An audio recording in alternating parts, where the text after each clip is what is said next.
jamais vu auparavant. Une présence exceptionnelle. Et la Bible dit que Moïse s'est apparu. Élie s'est apparu. Pierre a vu la gloire et dit, Maître, Maître, il est bon que nous restons ici. Je n'ai plus envie de descendre. Je vais rester ici avec cette gloire. S'il faut construire 3 tentes, on va les construire. L'une pour toi, l'autre pour Élie, l'autre pour Moïse. Mais il est bon que nous restons ici. Bien-aimé, il est bon de rester dans la présence de Dieu. Il est bon de rester dans la présence de Dieu. Sur la montagne, le Seigneur se révèle. Sur la montagne, le Seigneur va se montrer. Sur la montagne, n'est-ce pas? Abraham a dit à Isaac, mon fils, c'est sur la montagne, Dieu se pourvoira.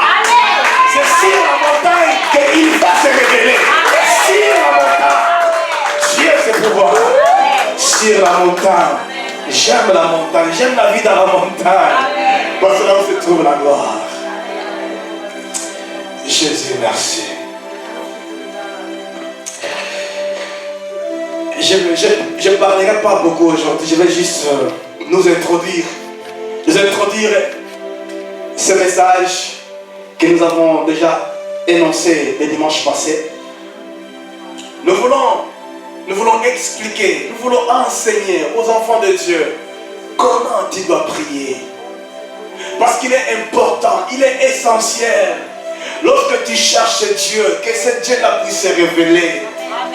Lorsque tu te mets à genoux pour prier, comme il est ton Père, il est ton Dieu, tu as donné sa vie à lui, le Seigneur doit se manifester. Mais il nous manque les manières de faire. Il nous manque la connaissance. N'est-ce pas? La Bible dit, mon peuple est détruit parce qu'il nous manque la connaissance. Il y a des choses que nous ne recevons pas faute de la connaissance, parce que nous ignorons ce que nous sommes, nos droits et notre manière de faire ou la façon de se tenir devant Dieu. Voilà la raison pour laquelle aujourd'hui nous allons introduire sur d'abord la louange et l'adoration. Mais je toucherai beaucoup plus sur la louange, l'adoration, je vais les parler le dimanche prochain.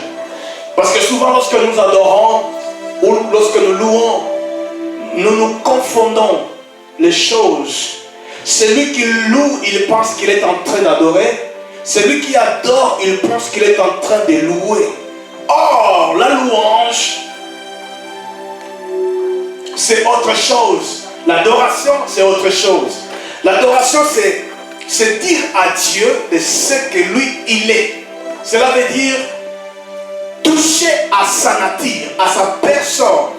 C'est ça l'adoration. Mais la louange, c'est publier les hauts faits de Dieu. Publier la grandeur de Dieu. Publier l'immensité de la bonté, de la puissance de Dieu. La louange. Et il y a un verset sur lequel je vais m'introduire. Dans le psaume 22, verset 4. Psaume 22, verset 4.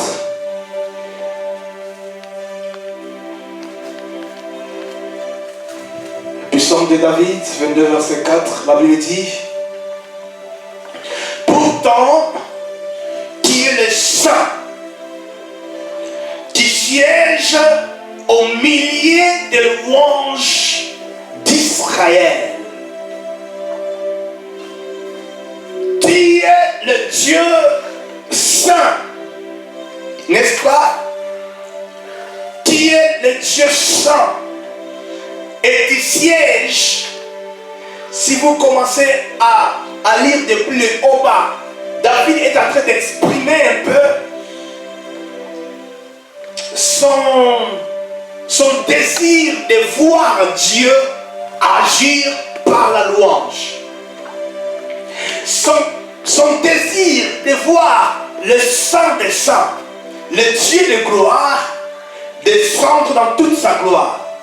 Dans le verset 2, il dit, mon Dieu, pourquoi m'as-tu abandonné?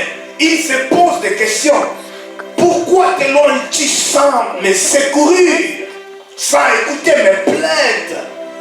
Mon Dieu, j'écris les jours, tu ne réponds pas. La nuit, et je ne trouve pas de repos. Et pourtant, David se sentait dans un moment de vide et il avait besoin des secours de Dieu, mais il a vu les secours de Dieu s'éloigner. C'est comme si le ciel était fermé.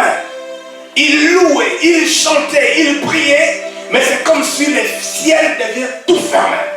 Alors il dit, pourtant,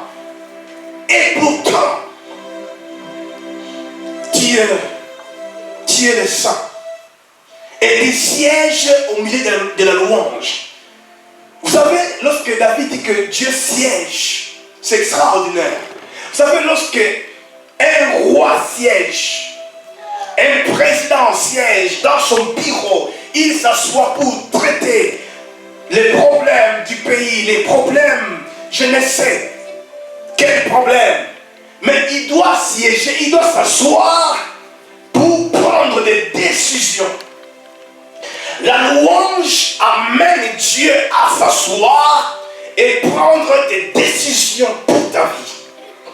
Lorsque tu loues Dieu, Dieu siège. Il s'assoit. Vous savez, Dieu ne se précipite pas pour changer ta vie, pour faire des choses miraculeuses dans ta vie. Mais il veut que tu puisses le faire asseoir.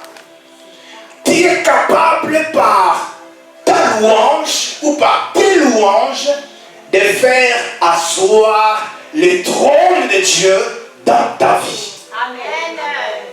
Non, je dis ceci. Tu es capable de faire asseoir le bureau de Dieu dans ta vie. Amen.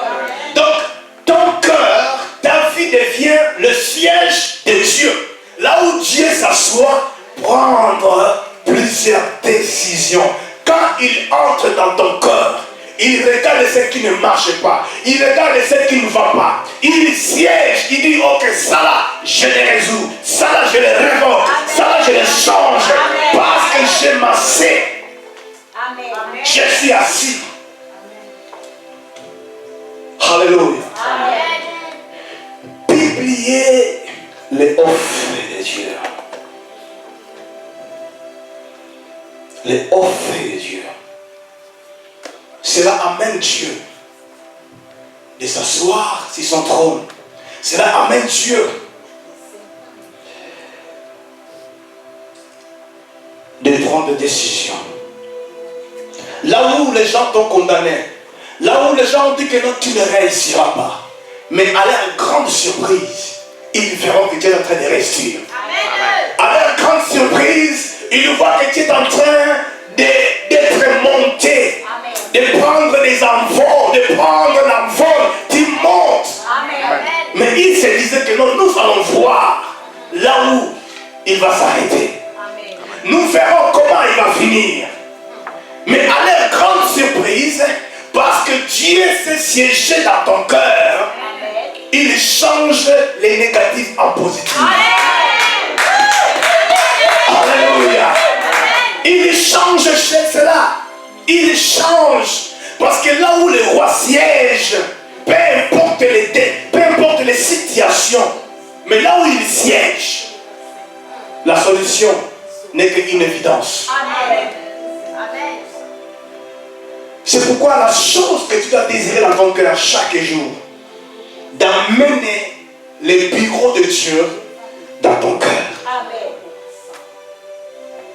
D'amener le trône de Dieu, que le trône de Dieu descende dans ton cœur et tu es en train de marcher avec le bureau de Dieu en toi. Amen. Les sièges de Dieu en toi. Dans le louange, c'est la contemplation. Contempler Dieu pour ses bienfaits. Nous allons entrer en profondeur, je crois, les dimanches prochains, parce qu'aujourd'hui, l'Esprit nous a amenés dans l'adoration. Mais pour bien introduire ces thèmes ou ces sortes de prières qui est louange, nous allons lire encore Actes des Apôtres chapitre 16. Actes chapitre 16, verset 25 à 33. Job chapitre 1, verset 20 à 22. Apocalypse 4, verset 6 à 8.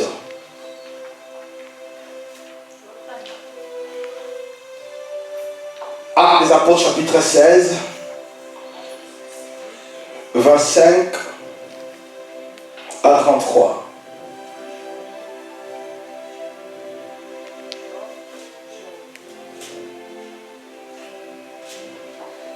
La Bible dit, vers le milieu de la nuit, Paul et Silas priaient et chantaient les louanges de Dieu.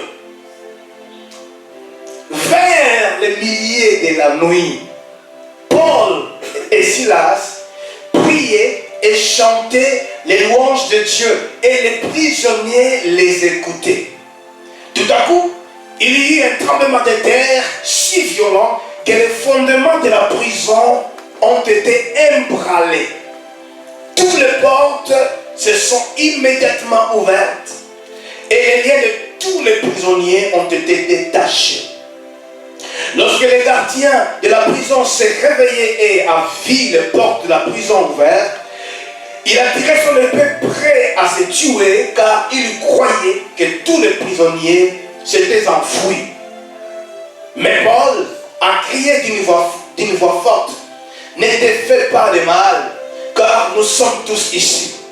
Alors le gardien demandait de la lumière et entre précipitamment et se jeta tout tremblant aux pieds de Paul et Silas.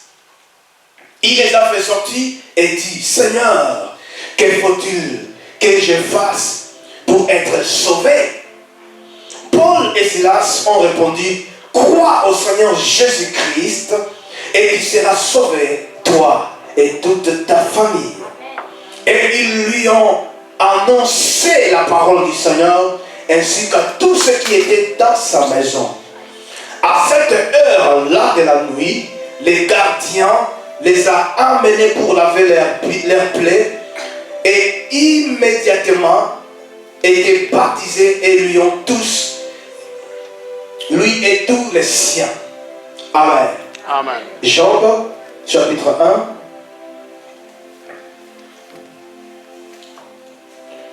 Job 1, verset 22. 20 à 22. Job s'éleva alors, déchira son manteau et rasa la tête. Puis il se jeta par terre, se prosternant, et dit, c'est ni que je suis sorti du ventre de ma mère, et c'est ni que je répartirai.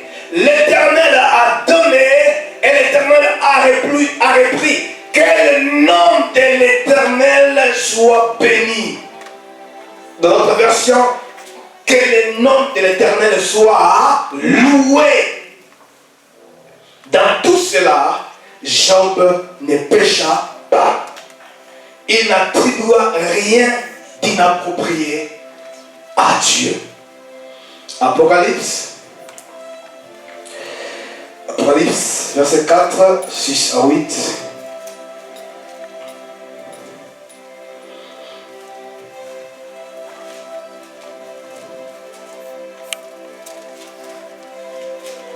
Devant le trône, il y avait aussi une mer de verre qui a la transparence du cristal. Au milieu et autour du trône se tiennent 4 êtres vivants couverts, Dieu devant et derrière.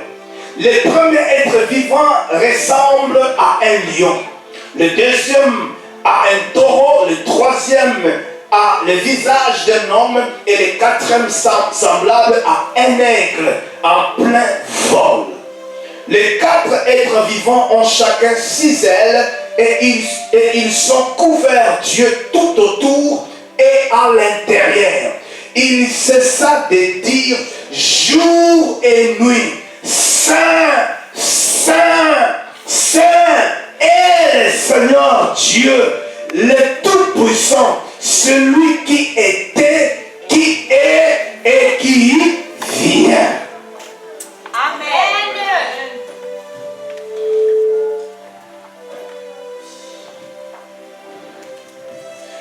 La louange pour une personne qui désire voir le trône de Dieu se révéler, se manifester, les bureaux de Dieu s'établir complètement dans sa vie, nous devons comprendre que ce que les quatre êtres vivants ont exprimé devant le trône de Dieu. La Bible dit, il ne cesse jour et nuit de dire Saint, Saint, Saint est le Seigneur Dieu. Notre Dieu est saint, notre Dieu est Dieu. Et lorsque nous contemplons les ouvrages de la création, bien aimé, tu peux rester du matin au soir en train seulement de louer le Seigneur. Amen. Parce qu'on dit que louer Dieu, c'est le contempler par rapport à ses hauts faits. C'est que lui, il a fait, les créateurs, on l'appelle les créateurs. C'est lui qui créa. Donc cela veut dire, c'est lui qui appela à l'existence là où il n'y avait rien. Amen. La science opère aujourd'hui. Les savants opèrent aujourd'hui. La technologie est avancée. Ils opèrent par rapport à des choses qui existaient déjà, que Dieu a créées. D'ailleurs, eux-mêmes, ils sont des créatures. Ils ne sont pas des créateurs. Ils ne créent pas. Avec l'intelligence que Dieu les a donnée, ils peuvent percer les mystères, connaître un peu beaucoup de choses. Mais dans la profondeur, il y a un seul créateur. Il y a celui qui a appelé à l'existence des choses qui n'ont jamais existé. La Bible dit que le ciel et la terre sont les ouvrages de ses mains. C'est l'ouvrage de ses mains. Donc il a pris, c'est comme si Dieu a pris un plan, étant l'architecte. Il a pris un plan, il a été dit, qu'est-ce que je vais faire pour avoir des sujets, afin que ces sujets commencent à m'adorer, commencent à me servir, commencent à me louer. Dieu a médité cela. Il a créé. Il y avait les ténèbres sur la surface de la terre. La Bible dit que l'Esprit de Dieu se mouvait au-dessus des eaux. Et Dieu dit que la lumière soit, et la lumière fit. Il a commencé à créer les premiers jours, les deuxièmes jours, troisième jour, quatrième jour, cinquième jour, sixième jour. Et le septième jour, il a fini son œuvre et Dieu se reposa. Dieu se reposa de son œuvre. Paul et Silas, ils connaissaient les secrets des louanges. Mais il nous arrive, il y a des moments que tu sens dans ton corps, même si tu as des problèmes, tu ne pleures pas, tu ne te lamentes pas. Prends seulement une décision comme Paul et Silas. La Bible dit, ils ont prêché la parole. Ils ont délivré une femme qui avait un esprit de python que les hommes utilisaient pour avoir de l'argent. Lorsque cette femme a été libérée, délivrée, alors le maître de cette femme-là, ils ont accusé Paul et Silas qu'ils sont en train de troubler le peuple de Macédoine. Alors on va prendre Paul et Silas, les mettre en prison. Après avoir les frappés, les tabassés, ils l'ont mis dans la prison.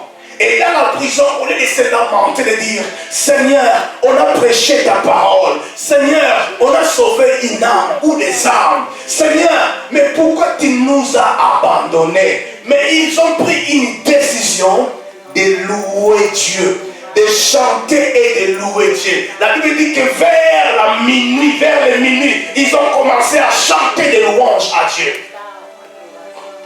Ils ont commencé à publier les hauts faits de Dieu. De dire, Seigneur, nous savons que tu es grand. Tu es grand. Tu opères des miracles. Tu opères des prodiges. C'est toi qui ouvras la mer en des morceaux. Tu es Dieu. Nous savons que même dans la prison, tu te révéleras. Parce que nous nous souvenons qu'un jour, Shadrach, Meshach, Abednego, dans la fournaise ardente, tu t'es révélé. Alors, Seigneur, dans la prison, nous n'avons peur de rien. Parce que nous savons que tu es Dieu. Ils ont commencé à louer Dieu comme cela. Et la Bible dit, les fondements. Voyez la louange, ce que ça fait. Pourquoi? Parce que Dieu descend. Bien aimé, lorsque Dieu descend, c'est pourquoi Israël, un jour, ils ont dit à Moïse, Moïse, on est fatigué de t'entendre dire, Dieu m'a dit, Dieu m'a dit. Nous voulons nous-mêmes entendre Dieu comme cela. Alors, Moïse va apporter la parole à Dieu pour dire, Seigneur, le peuple veut elle-même te voir et t'entendre. Alors, Dieu va leur dire, va dire au peuple de se préparer. Parce que tu ne peux pas rencontrer Dieu sans pourtant être préparé. Amen. Préparez-vous et sanctifiez-vous. Parce que demain, Dieu va vous rencontrer. Amen. Demain, Dieu va descendre. Vous allez entendre sa voix. Préparez-vous et sanctifiez-vous. Amen. C'est des choses amènent Dieu de descendre. Donc, ça aplanit les territoires pour que Dieu descende. La préparation du cœur, la sainteté, la sanctification. Et les jours où il devait descendre, on lui dit, il y a eu les tremblements de terre.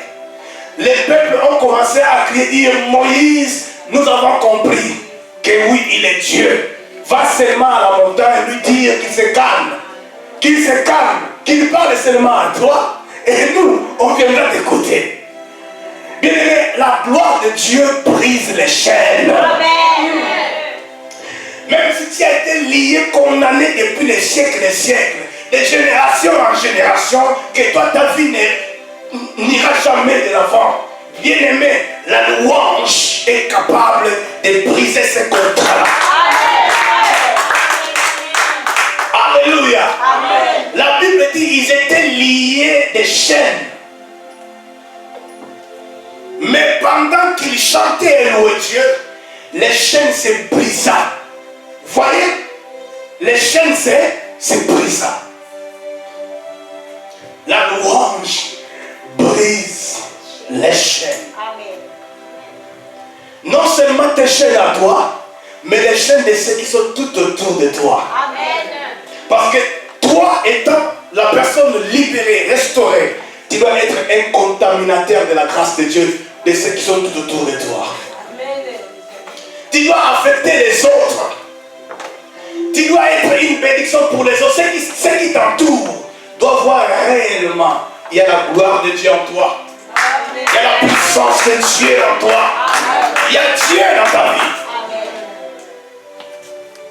Alléluia. Amen. Alléluia. La louange brise les chaînes. Les chaînes se brisent pendant qu'ils étaient en train de louer Dieu.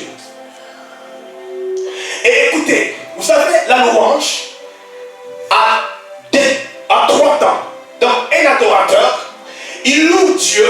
C'est pourquoi la Bible dit, quand les anges, les 4 êtres vivants qui criaient Saint, Saint, Saint, Saint, Saint et l'Éternel, ils ont dit, c'est lui qui était. Alléluia. Amen. C'est lui qui était hier, c'est lui qui est aujourd'hui et c'est lui qui sera. Ou est celui qui vient. Cela veut dire, même si hier Dieu n'a pas été quelque chose pour toi, mais aujourd'hui il peut être quelque chose. Aujourd'hui il peut faire quelque chose. Bien aimé, même si hier, tu n'as pas été guéri, mais aujourd'hui, Dieu peut te guérir. Alléluia. Même si hier, tu n'as pas vu la main de Dieu, mais aujourd'hui, tu peux le voir. Amen. La louange est liée d'abord par rapport à la foi. La foi dans le présent, la foi dans le présent, ou l'espérance dans le présent. Je sais qu'il est vivant et les souvenirs du passé. De voir ce que lui il a fait dans le passé. Alléluia. Amen. Et de projeter l'avenir pour dire Seigneur, ce que tu as fait hier, tu es capable de le faire aujourd'hui. Voilà la raison pour laquelle je te loue. Parce que tu peux faire comme hier. Tu peux recommencer mieux que hier. Tu peux faire mieux que hier. J'ai l'espérance dans le futur. Je crois à un avenir meilleur. Je crois à un avenir glorieux. Je ne crois pas que ma vie sera toujours condamnée aux échecs. Non, moi je ne crois pas à cela. Je crois que mon avenir sera meilleur. Parce que celui qui était hier, il est celui qui est le même aujourd'hui. Il n'a pas changé. Jésus-Christ est le même. Hier, aujourd'hui et pour l'éternité. Dans la misère, dans la souffrance, mais ils ont pris la décision de louer le Seigneur, de bénir le Seigneur. Et lorsque Job va être éprouvé ou tenté, je les mélange ensemble parce que c'était une activité de Dieu et de Satan. Satan est venu accuser et Dieu a permis qu'il soit éprouvé. Vous savez, un enfant de Dieu, le diable n'a pas l'accès dans sa vie. Si Dieu ne donne pas la permission, c'est Dieu peut permettre que tu sois éprouvé, mais par le diable. Il peut le permettre parce qu'il sait qu'il peut te faire confiance. Il ne va pas le nier. Dans une même journée, Job va recevoir les informations que tout ce qu'il était, ou tout ce qu'il avait, tout était en ruine. Les richesses, les champs, tout ce qu'il avait, tous les biens qu'il avait. Il ne restait plus rien. Vous imaginez que tu es bien, tu es riche, tu as l'argent, tu as tout. Et dans une seule journée, on vient te dire que non, le millionnaire que tu es là, aujourd'hui là, il ne reste plus ne fût qu'un centime. Ne fût qu'un centime. Qu'est-ce que tu vas faire?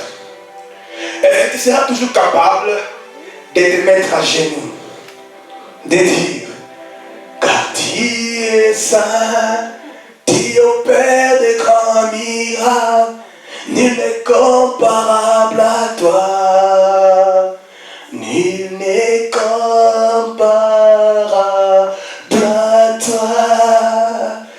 Tu seras toujours en mesure de le faire. Job, écoute ce qu'il dit. On lui dit que les champs, tout a été brûlé. Les maisons, il y a eu un vent fort, un vent violent. Tout a été emporté. Donc, tout ce qu'il avait, parce qu'il était un homme riche. Job était riche. J'aimerais que nous puissions encore lire les mots là qui m'ont beaucoup frappé. Il dit ceci, Job chapitre 1, je vais me conclure par là.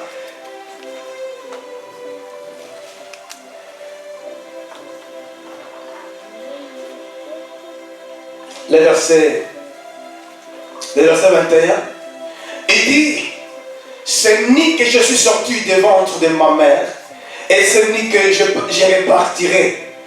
Vous savez, ce que Job a résolu dans son cœur, il a dit, je ne suis pas né riche, je suis né nu, sans même habit. Vous voyez? Alors je retournerai aussi main vide. mes millions là, les jours de ma mort, n'ira pas avec moi dans les tombeaux. Ça restera. Les oncles vont s'en emparer. Les tatas, moi, s'ils vont venir mettre la tête, même celui-là que je ne connaissais pas, il va se faire connaître ce jour-là, que moi aussi j'étais sa tante, je lui ai fait du bien. Et elle va sortir, ou il va sortir. Je retournerai main vide. Job a compris une chose. Il dit, ni que je retournerai, ni je repartirai. L'Éternel a donné et l'Éternel a repris. Que le nom de l'Éternel soit loué. Que Dieu soit loué. Amen. C'est lui qui m'a donné cette promotion. C'est lui qui m'a donné ce mariage. Même si je n'ai pas des enfants, que son nom soit loué. Amen. Que le nom de l'Éternel soit loué. Et dans tout cela, Job ne pécha point. Il n'attribuait jamais cela au diable.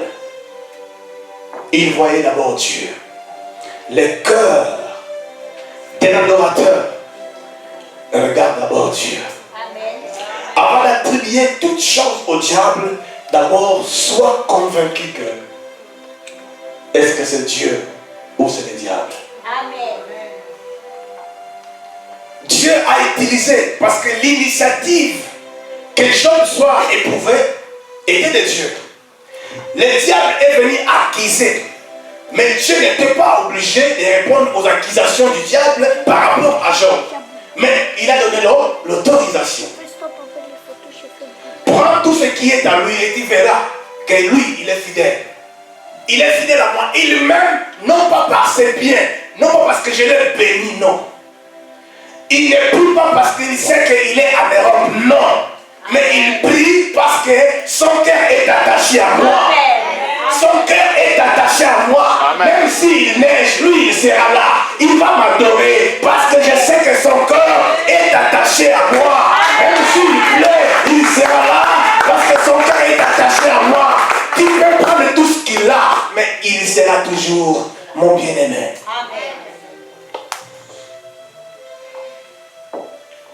Alléluia. Amen. Alléluia. Amen. La louange brise la chaîne, libère les captifs, restaure les vies. Et il arrive des moments où tu sens dans ton cœur, tu n'as pas besoin de demander. Seigneur, donne-moi. Seigneur, yo yebi, tu connais ma vie. Seigneur, tu sais. Non, non, non. Il arrive des moments où tu sens dans ton cœur, il n'y a pas de paroles de donner. Mais tu loues seulement Dieu. Amen. Parce qu'il est capable de tout. Tu le loues parce qu'il dans ton cœur tu sais.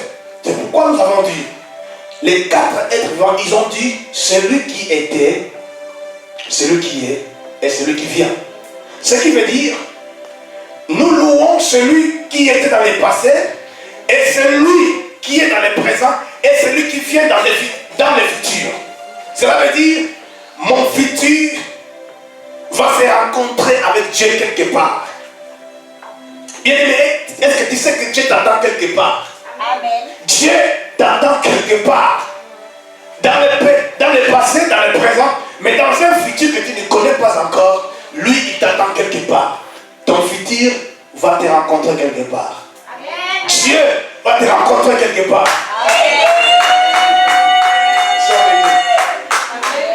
Alléluia. Alléluia. La Bible dit, il est celui qui vient.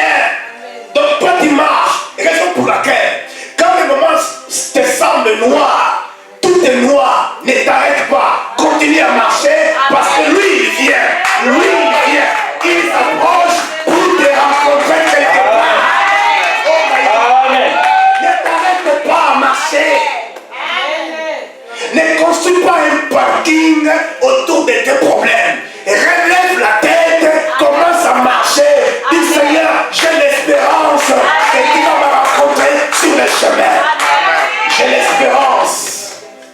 J'ai l'espérance que tu vas me rencontrer quelque part. Les gens qui attendaient que Paul meure, ce que j'aime, vipère l'a piqué. Et tout le monde disait que non, c'est un homme pécheur. C'est un homme pécheur. Voilà la raison pour laquelle le vipère l'a piqué. D'abord, il a été épargné par les autres, mais comme il est tellement mauvais, raison pour laquelle les souffrances les poursuivent encore jusqu'à aujourd'hui. Et la Bible dit, ils attendaient que Paul meure. Ils attendaient des jours, 3 jours.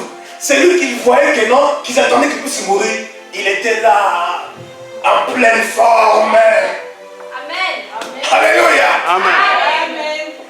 Et quelques temps après, ils ont changé le langage. Bien aimé, il faut que les gens changent leur langage par rapport à ce qu'ils ont dit de toi. Amen. Il faut qu'ils les changent. Amen. Tu ne vas pas les forcer, mais ton Dieu va les forcer à changer le langage au nom de Jésus. Ils vont les changer. Assurément, lui là, il est l'intouchable. Assurément, lui là, c'est un enfant de Dieu. Assurément, lui là, c'est un héritier de Dieu. Parce que tu es intouchable. Ils doivent changer leur langage. Il ne faut pas haïr ceux qui parlent mal de toi. Ne les haïssez pas. Aimez-les encore davantage. Dis Seigneur, ajoute-leur encore beaucoup d'années sur la terre. Parce que quand ils verront ce que tu feras dans ma vie, leur bouche te glorifiera. Alléluia. Est-ce qu'il y a quelqu'un dans la salle ici? Est-ce qu'il y a quelqu'un dans la salle ici? Est-ce qu'il y a quelqu'un dans la salle ici? Mon Rédempteur est vivant. Il ne faut pas haïr. Il ne faut pas parler mal à ceux qui te maltraitent. Aimez-les encore davantage. La Bible dit, priez même pour eux beaucoup. Seigneur, donne-leur une bonne santé. Qu'ils ne tombent pas malades, qu'ils vivent encore longtemps. Parce que c'est eux. S'ils meurent aujourd'hui, personne ne va t'acclamer. Il faut qu'ils soient vivants pour qu'ils soient des acclamateurs. Des hommes qui vont t'acclamer demain. Ils vont t'acclamer demain. S'ils meurent, qui va t'acclamer? C'est là qui ont vu ta vie médiocre, ta vie souffrante. C'est là qui ont vu tes pleurs. Mais ce jour, un jour viendra où l'avenir va te rencontrer dans le futur. Ils verront que tu n'es plus un homme, une femme de larmes, mais une femme qui expérimente réellement la gloire de Dieu. Alléluia. La louange, bien aimé, c'est un clé. Vous savez, souvent quand on parle de la prière, on a toujours tendance à demander à Dieu. Mais il arrive que tu ne demandes pas, mais Dieu agit. Parce qu'avant que tu demandes, lui il connaît tes besoins. Il connaît les problèmes que tu as. Décide-toi de louer le Seigneur. Loue Dieu. Loue Dieu. Loue Dieu.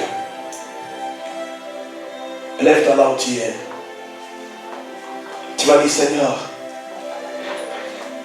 comme Paul et Silas, ils ne sont pas à se plaindre pour dire que tu les as abandonnés, mais ils ont commencé à te louer. Moi aussi, je vais te louer. Peu importe le temps que tu traverses, peu importe le moment que tu traverses, les saisons que tu traverses, mais dis-toi, Seigneur, je vais maintenant apprendre à être celui qui te loue. Tu as dit que tu es celui qui siège dans la louange de ton peuple. Je vais te faire t'asseoir dans mon cœur. Ta gloire descend dans mon cœur, dans ma vie. Élève ta voix et prie le Seigneur. Alléluia. Jésus, merci. Jésus, merci pour cette bonne parole.